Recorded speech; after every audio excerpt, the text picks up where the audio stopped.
So, good morning, friends. இப்போ இந்த 12th standard mathsல chapter 7ல example 7.4 பார்ப்போம்.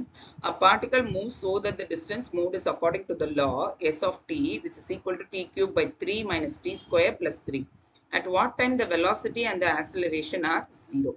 So, இப்போ திருப்பி இதே போல இந்த questionல நம்ம given அப்படின்னு பார்த்தோம் அப்படின்னா என்ன கொடுத்திருக்கிறாங்க அப்படின்னா அந்த distance வந்து particle moves so that the distance கொடுத்திருக்காங்க. So இந்த distance வந்து s of t ன்னு கொடுத்திருக்காங்க. So s of t ன்றது ஒரு function. அது வந்து ஒரு distance which is equal to t cube by 3 minus t square plus 3.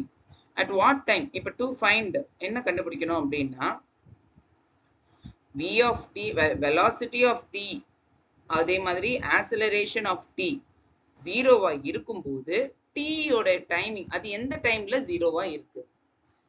velocity of t யும் acceleration of t யும் எப்ப 0 ஆகும், எந்த டைம்ல 0 ஆகும்ன்றத நம்ம இப்ப கண்டுபிடிக்கணும். so given படி so solution இப்ப நம்ம பார்த்தோம் அப்படின்னா s of t வந்து நம்மளுக்கு கொடுத்திருக்காங்க மேல.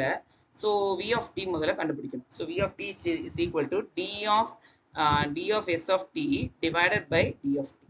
so which is equal to இதை வந்து நம்ம மேல இருக்கிற இதை வந்து நம்ம என்ன பண்ணணும், இப்ப differentiate பண்ணுவோம். so 3t square by 3 minus 2t.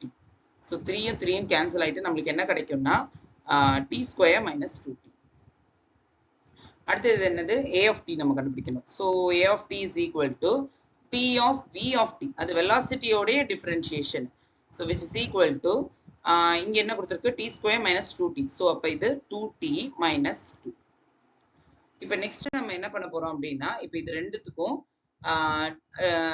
v of t given என்ன கொடுத்திருந்தாங்க, v of t equal to 0 and a of t equal to 0.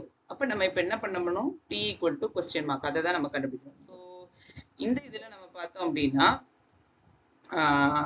v of t என்ன கொடுத்திருக்கிறாங்க, v of t நம்ம ஏற்கனவே பார்த்தோம் t square minus 2t equal to 0. so இதுல substitute பண்ணா t வந்து காமனா வெளிய எடுத்துட்டா t minus 2 is equal to 0. so t is equal to 0 and t is equal to 2.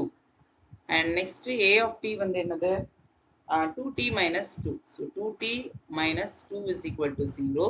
so அப்ப 2t is equal to 2 and t is equal to 1. so அப்ப இப்ப நம்மளுக்கு t கிடைச்சிருச்சு. velocity எப்ப 0வா இருக்கும்னா at the time t is equal to 0 and t is equal to 2 and acceleration எப்ப 0வா இருக்கும்னா at the time t is equal to 1. so hence we got the answer. Thank you.